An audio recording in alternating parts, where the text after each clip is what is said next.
بەڵێزان و خۆشەویستانمان لە تەوەری یەکەمی بەرنامەکەماندا باز لە ژیان و تێکۆشانی بەڕێز مامۆستا شێخ سەدیق سەرگەتی دەکەین کە بەڕێزیان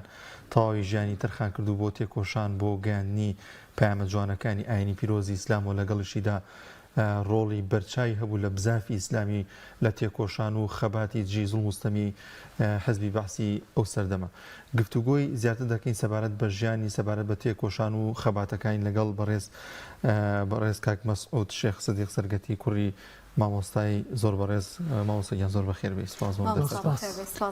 سپاسانەکەم مەمنون بەڕێز بۆ کاتە و دەرفەتە. خۆ سەلامەت. ئەگەر لەوە دەست پێ بکەین بەڕێز مامۆستا شێخ سەدیق سەرگەتی کێ بوو و زیاتر بینەرانیش ئاشنا بن بە بەڕێزیان. بەڵێ بسم الله الحمد لله والصلاة والسلام على سيدنا محمد وعلى آله ومن والاه. مامۆستا شێخ سەدیق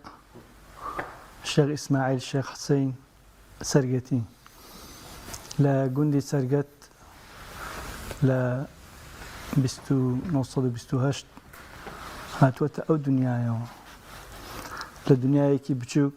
بۆ دنیایەکی گەورەتر بۆ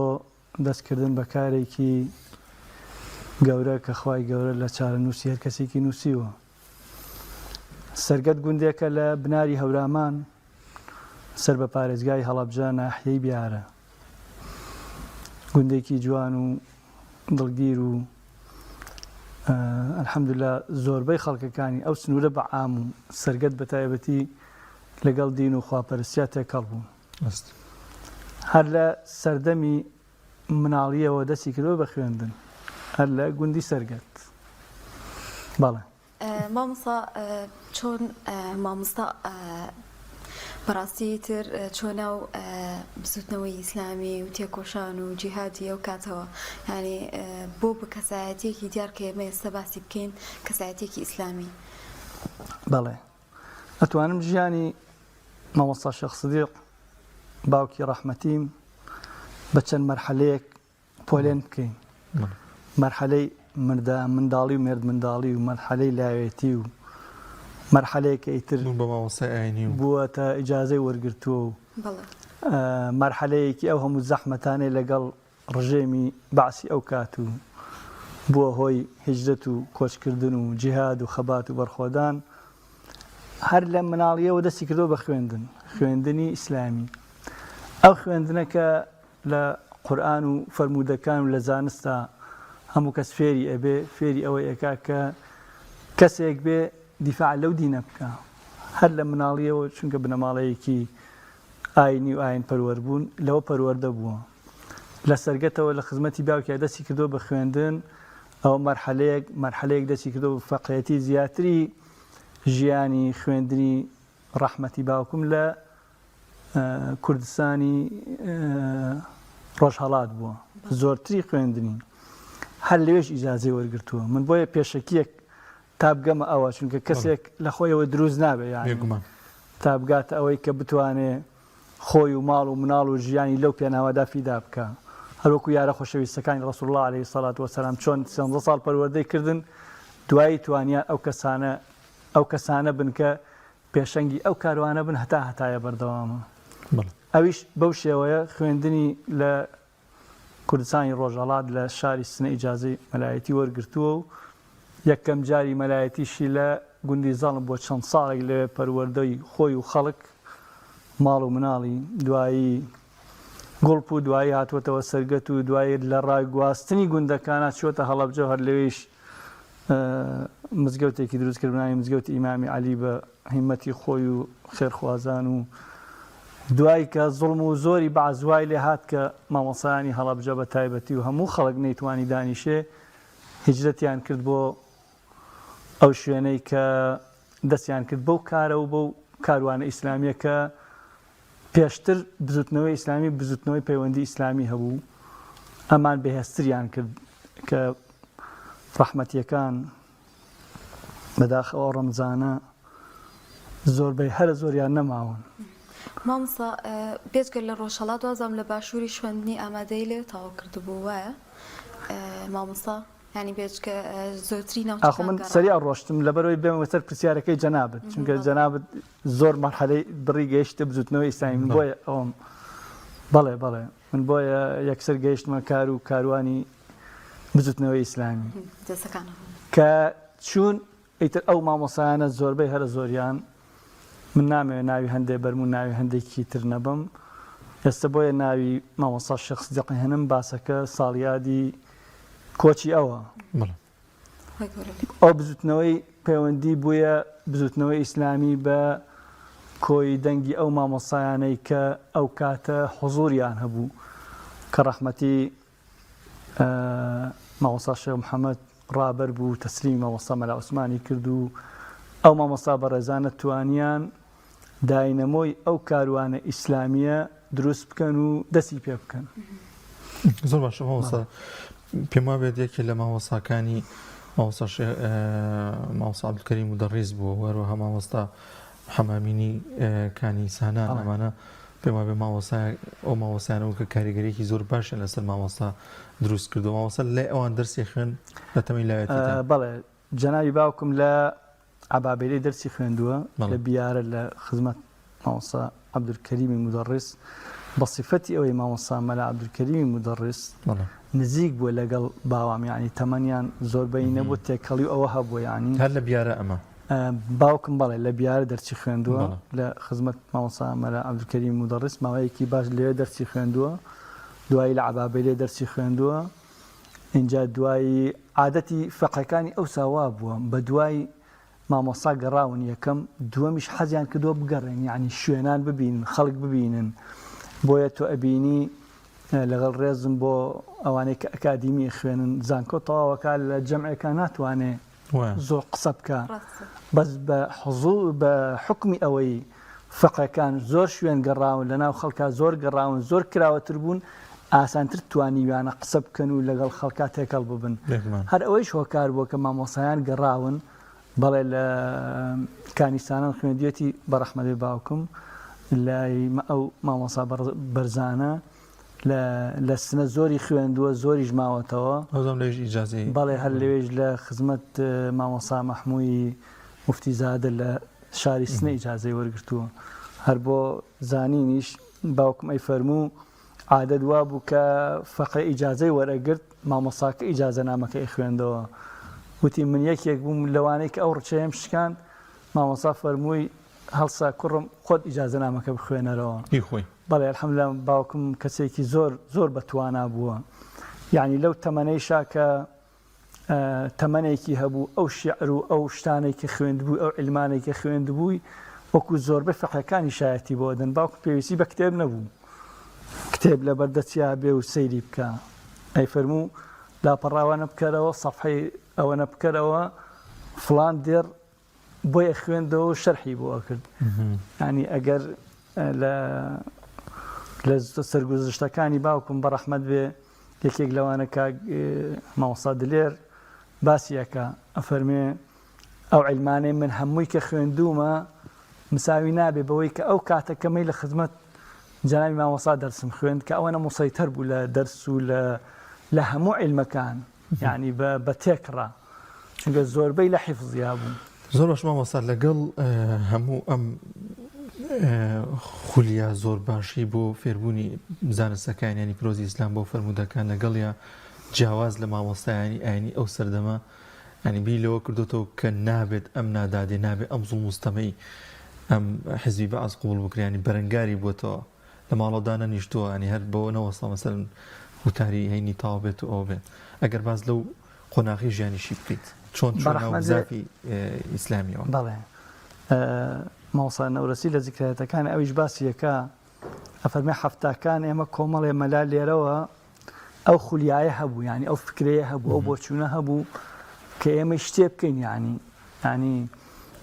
گونجاو نییە خەڵکی عەلمانی ڕاستە خەڵکی خەریکی بەرخۆدان و خزمەتی خەڵکەکەی بێ خزمەتی میلەتەکەی بێ ئێمە بەس لە مینبەر بین ئەبێت تێکەڵی کەین وەکو ژیانی ڕەسوڵ الله عەلەیهی السەڵات وەسسەلام ئەفەرمێ لێرەوە لە سلێمانیەوە چوین بۆ سەرگەت بۆ خزمەتی مامۆستا و ئێمە تۆزە بە حەزەرەوە شتەکانمان باسە کرد یعنی وەکو بڵێ لام و جیمێکمان بۆ کرد فەرمێ مامۆستا بە واضحی مۆزوعەکەی کردەوە کە ئێمە پێویستە ئەو کارە بکەین کە من یەکێکم لە ئەگەر یەکەم کەس نەبووم دووەم کەسم با پێکەوە ئەو کارە بکەین و یعنی درەنگیشە ئەی فەرمێ مامۆستا فەرمووی درەنگە ئێمە درەنگ دەستمان پێ کردووە هەفتاکانیش یعنی لە هەفتاکانە ئەیتر کە ئەوەی کە دوایەوەی ڕژێمی باز زوڵم و زۆری زیاتر بوو دێکانی هەموو ڕاگواز لەم ئوردوگاکانە کۆی کردنەوە ئوردوگای وا هەبوو مەسەلەن مجەمەعێکی زۆر گەورە خەڵکی مزگەوتێکی تیانە بوو ئەیتر تەحمل نەکرا ئەوە بوو مامۆسایانی هەڵەبجە کۆبوونەوە ئەو مزاهرەی 87 دروست بوو بە دەست پێشخەری ئەوان بوو لەوە هەجدە دەستی پێ کرد و جیهادیش بەردەوام بوو. باشە مۆمسا لە ئەزمموی مامۆستا بەڕێزانەیە هەمیشە کۆمەڵێک ڕووداو هەن کە لایەت ناکرن جا خۆیان گێڕابێتیانەوە ختی خۆیانەوە تا هاوڕەکانیان باسی لێوە بکەن هیچ یەکێک لەو ڕووداوانە هەیە کە بسێ لێرەوە باسیکی بۆمان بەڕەحمەدە باوکم زۆر جارەی فەرموو خوێندن زۆر گرنگە یعنی خوێندن و علم کتێب ئەتکا بە کەسێک کە پێویست نەکا خەڵک بڵێ لەوێ دابنیشە خۆت علمەکە ئەتباتە ئەو شوێنە علم زۆر گرنگە یعنی علم لە ماڵ و لە زۆر شت گرنگترە یعنی باوکم بەڕەحمەت بێ هەتا لەم سلێمانیە بوو باوکم کرێکی بوو یعنی لایانی مادی و دنیایی هەر لە بیدایەتەوە وابوو یعنی باوکم زۆر حەزی لە دنیا ئەوە نەبوو باوەڕکە هەر بۆ نمونە بۆتانە گێڕمەوە باوکم بەڕەحمەت بێ من بیرمە یعنی لە سەرگەت باوکم خەیات بوو یعنی ئیشی خەیاتیە کرد لەگەڵ ئەوە معدل لە گوندی سەرگەتی ئێمە کە گوندێکی بچوو بوو نزیکەی 20 بۆ 30 قوتابی تیا بوو کە ئێسەیەکێکیان مەلا قادری پاوەیە کە ئێستا لە پاوە داهانیشێ من گوێم لە مقابلەیەکی بوو وتی کە تۆ ئەو وتاربێژە لە کێوە فەرمووتی لە مامۆستا شێخ سەدیقەوە وتاربێژی و ڕەوانبێژی یعنی ئەوە واقعەکە باوکم زۆر جار ئەوە ئێگێڕایەوە کە ئەی فەرموو علم زۆر گرنگە علم و خوێندن کە ئێمە الحەمدولله زۆربەی کوڕەکانی وەچەکانی و نزیکەکانی و هەر حتا گوندی سەرگەت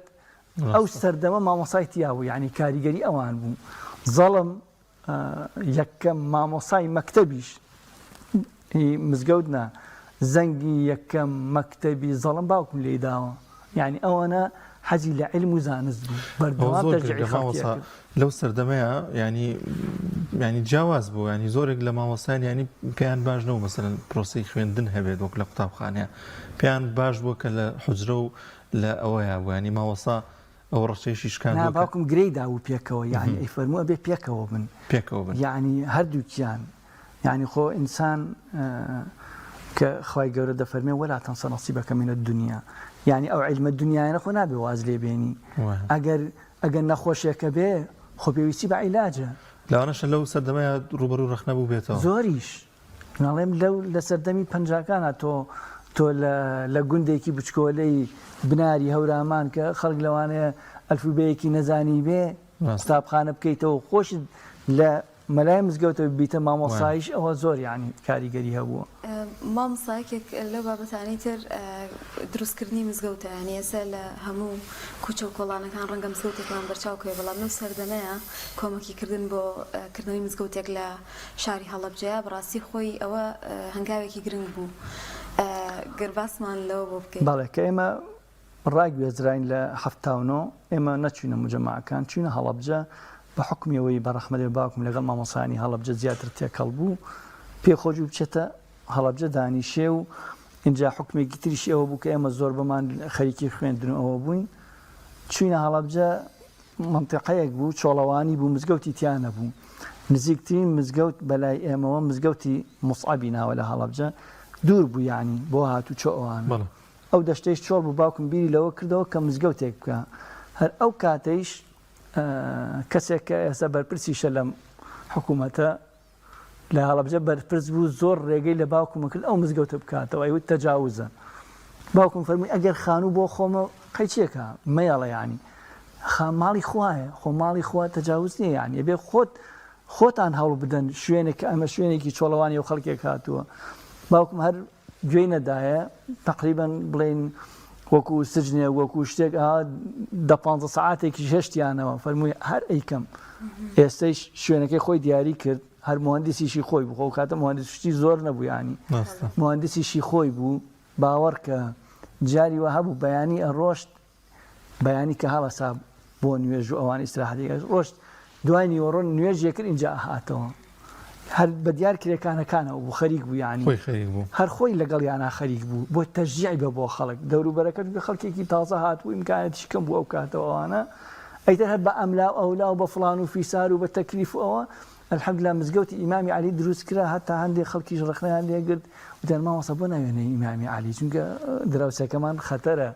کۆماری ئیسلامی ئەو کاتە تازە هاتبووە سەر حکوم نایبنی ئەبوبەکری سیدیق ناوەکەی خۆشتی پێوەیە فەرمووی نەخێ من ئیمامی عەلیم زۆر خۆشەوە لەبەر هیچ کەسی تریش نییە یانی ئێستێژ الحەمدوللا مزگەوتەکە هەرما زۆر باش مامۆستا شتێکی دیکە کە زۆر جێگەی بایەغ بووە لە ساڵانی 60ەکان و 70ەکاندا ئەڵبەتە من کرد لەسەری خوێندوێتەوە سەرپەرشتی یەکەمین کاروانی حاجیانی کردووە بە جلوبەرگی کوردیەوە ئەمە چۆنی ویچ باسێکیەوەی بۆ کردوون باوکم بەڕەحمەت بێ ئێستا ئەگەر بێیتە زەڵم یا سەرگەت یا هەورامان بە عام بە تایبەتی ئەوانە ئەڵێم یعنی کەم کەس ببینی لەو تەمەنە حاجی نەبوو بێ ڕاستە ینی باوکمان حەمدا زۆر کاریگەریە بووە الدال على الخير كفاعله باوکم سەرپەرشتی کاروانی حاجیانیە کردووە ئەی فەرموو جارێک بە ئەو کاتە تاوان لە 60ەکان یەکەم کاروان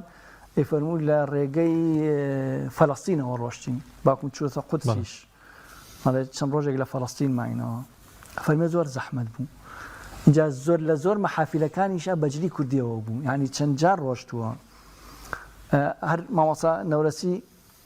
ئەیگێڕێتەوە لە ذکرەیاتەکانیە دەفەرمێ جارێک قەدەر واو یعنی پێکەوە نەبووین بەس قەدەر خستووی نییە یەک هەموو ئەو خەڵکانە ئەچوون لە مەرز کۆ ئەبوونەوە هەموو بڵێن زمانەکان عەرەب و کورد و فڵان و فیسار و ئەوانە ئەبوو یەکێک تەوزیحیان بۆ بدا چی بکەن چۆن بکەن چۆن هەڵسوکەوت بکەن چۆن سەرکەون چونکە پاس بوو پاسی بچووک بچووکیش بووە فەرمێ چونکە ڕەمەڵ بوو پاسی گەورە نەبوو باوەڕکە ئەی فەرموو ئێمە هەندێ تەختەی پانمان پێ بوو لە زۆربەی شوێنەکان دامان نا سیارەکان بەسەری ئاڕۆشتن ئاوا وردە چونکە ئەو سیارە بچووکانە ئەو بۆ ڕێنمایی بدەیت بۆ حاجیانە بەجێ نەمێنن دانە بەجن لەخوانە بۆ ناو لە نەڕۆن مامۆستا نەورەسیە فەرمێ کوردەکانیش کۆ بوون و خەڵکێکی زۆر بوون سیرم کرد کەسێک نییە و شتێکیان پێ بڵێت تەوزیح بە ئەوانەی مەرزم وتم ئەبێ ئەمانش کوردن تێناگەن بێ کەسێک تەوزیحیان بە بدات دی قەیچێک کەسێ بێنن با قسەیان بۆ بکە ئەفەرمێ ناوی مامۆستای گەهێنێ کە ڕۆشتم ئەوتی وڵات تۆزر نەخۆشم ئەوانە و بەهەرحاڵی نەیتوانی وتم بە کابرا دێ خۆم قسەکەم وتی ئاساییە گرنگەوەی یەکێکتیان گەیەنێ ئەفەرمێ ویستم قسە بکەم سێرەکەم مامۆستا شێخ سیدیق من نەمزانی بوو لەگەڵمانە بەجلی کوردیەوە هات مێزەری نەبوو جلی کوردی و مشکێکی بەسەرەوە بوو هات ئەڵێ بە کابرام وت ئیذا حەضەر الماء بەطەڵ التەیەمم کە بۆ تعبیرە پێم وت ئەگەر ئاو هەبوو ئیتر تەیەمم بەتاڵە وتی چییە وتی ئەوە مامۆستا هات ئەویش تەعەجوبی کرد یعنی زۆربەی خەڵکەکان کە دانیشتون هەمان جلیان لە بەرای ئەمە بوو لەوان جیای هەمویان وەکو ئەموان یا ئەم شتێکی ترە یعنی چییە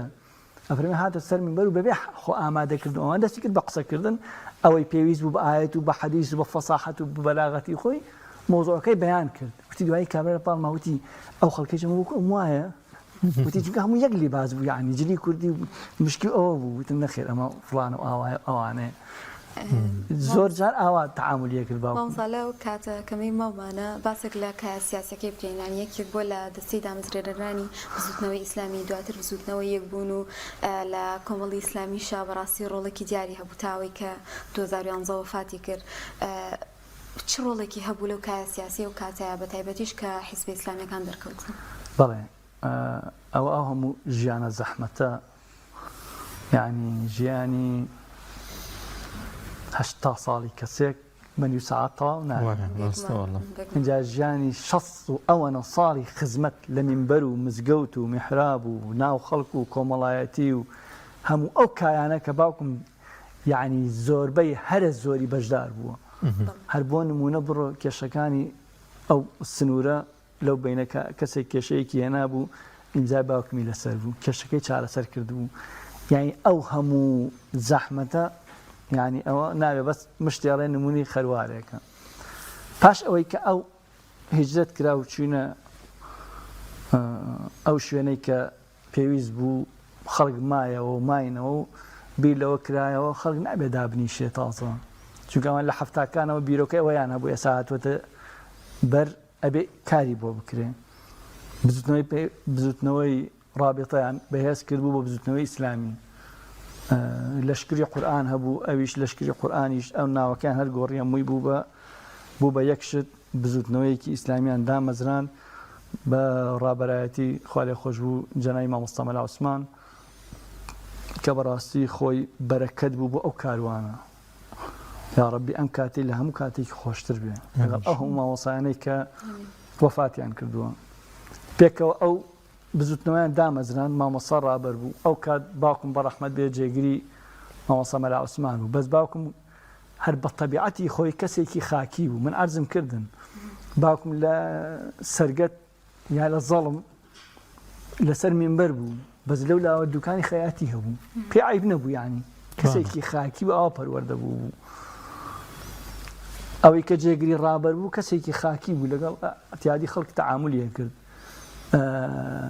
لە ئوردوگا لەگەڵ خەڵکا دانیشتوو ئەو خەڵکەی چۆن دوو ژووری هەبوو باوکیشم بەڕەحمەت بێ یەکێک لەوانەش مامۆستا ئەحمەد بەڕەحمەت بێ پێکەوە لە ئوردوگایەکە بوون هەر ژیانیان ئاوا بوو بزوتنەوەیان دروست کرد بۆ ئەوەی ئەو ساحەیە چۆڵ نەبێت لەو کاروانە ئیسلامیە لەو خەڵکە ئیسلامی لەو خەڵکە موسڵمانەی کە لە میحرابەکان هاوارەکە و قسەکە ئەڵێ ئین ئەقوالنا وأفعالنا ستظل جثثا هامدة ما لا نسقيها بدمائنا ئەگەر تۆ ئەو هەموو هاوارە ئەەکەی ئەو قسانە ئەگەر بە خوێنی خۆت ئاوی نەدەی بەڕاستی قسەیەکی بێمەعنایە مامۆستا زۆر بە کوردی کاتمان نەماوە لەگەڵ هەموو ئەم خەبات و ژیانە پڕ مەینەتی و پڕ ئازایەتیەش حتمما دایکی بەڕێزیشان ڕۆڵی زۆر کاریگەری هەبووە لەوەی کە مەسەلەن لەوانێ منداڵی بەجێشتوێ بەسەریایان چوو بێتە ئەنی ئەو هەموو خەبات و تێکۆشان و شاخ و ئەوە گومانی تێدانە کە ئەویش ڕۆڵێکی بەرچای هەبووە هاوشان و هاوکاری باوکی بەڕێستان بوو بێت بەڵێ ئەڵێ وەڕاء كل رجل عظيم امرأة حتما وایە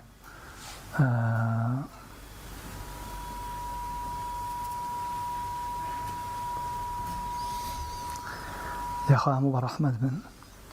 جێگەیان باش بێ ئینشاءڵڵا شوێنیان باشە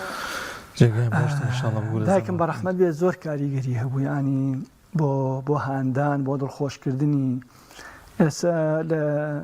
شەهید بوونی بەڕەحمەت بێ مامۆستا شێخی برام زۆر جار دایکم دڵخۆشیە کرد چونکە ئەو شەهید بوو برایەکمان لە قەرەداغ بوو حاج نەجمەینی برام منیش لە شارە زۆر بووم یعنی حساب کە سێ کوڕ شەهیدن ئەیتر دایکم زۆر کاریگەری هەبوو لە دڵخۆشکردنی لە هاندانی لە بەردەوامبوونی لەو کاروانە تۆ ئێمە کوڕێکمان ڕۆشتووە خۆ ئێمە کوڕی ئێمەش و کوڕی خەڵک وایە ینی کوڕی خەڵک شەهید بۆ کوڕی ئێمەش هەموو کوڕی ئێمەن اینجا ئێمە دەستمان داوەتە ئەو کاروانە خۆ هەر لە خۆشیەکانە نییە لە ناخۆشیەکانی ژێمە بێ پێکەوە بین دایکم زۆر کاریگەری هەبوو هەم لەسەر باوکم هەم لەسەر ئێمە چونکە زۆربەی کات هەوکو جەناب دەفەرمووی باوکم لە سەفەر بووە پەروەردەکردنی ماڵ و مناڵ لەسەر کێیە یعنی ئەو توانیوێتی ئێمە وا ڕابێنێ کە لەگەڵ ئەو دینە لەگەڵ ئەو خواپەرستیە لەگەڵ ئەو جیهادە بەردەوام بین ینی شەهید بوونی براکەمان وامان لێ نەکا کە ئێمە سارد بینەوە هەم پاڵپشتی باوکم بوو هەم دڵخۆش چونکە شەهیدی برام بە تەنها نەبوو 6 کەس بوون ئەو دڵخۆشی ماڵەکانی تریشیە کرد زۆر کات یعنی هاندەرێکی باشی پشتیوانێکی باشی باوکم بووە هەم لە زمانی مەلایەتی و ئاوارەی یعنی ژیانی باوەڕکە ئەگەر تۆ بچیتە گوندی زەڵم بڵێ ئەوە ماڵی مامۆسایە لەکوێ لەسەر و ئاواییەوە ئەخۆر ئاوهێنان و خزمەتکردنی میوان و ئەگەر ئافرەتێکی وانە بێ مامۆسا چۆن نەتوانێت خزمەتی ئەو خەڵکە بکەن لە گوندی سەرگەت بە هەمان شێوە مامۆسایەک من خۆم گوێم لێ بوو وتی جارێک ویستمان بڕۆین مفاجەیەک بۆ مامۆسا دروستکەین ئیحراجی کەین وتی سەعاتی ڕۆژی نەمابوو هەفتا مامۆسای هەڵەبجە و شارە زوور چوین لەگەڵ مامۆسای سلێمانیش چون بۆ ماڵی مامۆسا ئیحراجی کەین یعنی دایکم یەکێک لەوانش کچیشی نەبوو خۆی ئیشەکانیە کرد ئەگەر باوک و دایکم پاڵپشتێکی گەورە نەبێت چۆن ئەو توانێت ئەو میوانداری و ئەو خزمەتی ئەو خەڵکە و ئەڵێ هەموو تەعجیبیانە کرد ئافرەتێک بەتەنها و لەلادێ و بەم بێ ئیمکانیەتەوە چۆن توانی ئەم تەرتیباتە بکایانی پاڵپشتێکی زۆر گەورە بوو بۆ یاڕەبی جێگەیان بەش بێ ئینشاءالله. زۆر سپاس بە بەڕێز شێخ منێ کۆتا قسە بکەم ئەگەر لە خزمەت مامۆستاییان فەرموو. جا من لە قسەیەکی باوکمە دەست پێکەم بە ڕەحمەت بێ فەرمی لە عەبابەی لێم خوێن ئەسرێک مامۆستاکەم دەستی خستە سەرشان وتی بە ئاوا پیاسەیە بکەین وتی ڕۆشتین وتی سدیق کوڕم با مامەد بمرێ جا ئەبێ بە پیاو وتی من تعجبم کرد لەم قسەیە یعنی چی خۆت بمری ئینجا بە پیاو وتی ئاخر کوڕم خەڵک قەدری زیندوەکان نازانێ یعنی ئێمەش ئەو هەموو مامۆستایانە بە باوکیشمەوە بە ڕەحمەت بن بەڕاستی من گلەییم لەو کاروانە ئیسلامی لە بزوتنەوە تا ئێستا هەیە بە بزوتنەوە بە یەکگرت و بە کۆمەڵ و بە هەموویەوە ڕێزی ئەو مامۆستا سەر سپیانە وەکو پێویست نازانن یعنی نەیانزانی چونکە ئێستا یەکێکی وەکو باون باوکم نەڵێم مامۆستا مەلەعەلی بە ڕەحمەت بێ یعنی بۆ هەر شوێنێک بڕۆشتایە ڕەمز بوو پێویست پێویستی ناکرد بڵێ ئەوە فڵانە و فیسارە ئەوە سیمێتێتی ئەوانە یعنی کەسێک بوو ئەیتوانی کاریگەری زۆر باشی هەبێ بەس بەداخەوە وەکو پێویست قەدری ئەو مامۆستایانەمان نەزانی تا هەموو ڕۆشتن ئێستا چەند مامۆستایەکی کەم ماون ئومێدەوارم ئێستا قەدریان بزانین بارەکەڵڵا زۆر سپاسەکی مامۆستاییان دەست خۆش بێ خوا زۆر بەڕێز مامۆستا شێخ مەسئول شێخ سیدیق سەرگەتی کوڕی مامۆستای بەڕێزی خوا بەخێر بێ سپاس بۆ ئەم دەرفەتان سپاسانەکەم خی گەورە ئێوەش موفەق دەستان خۆش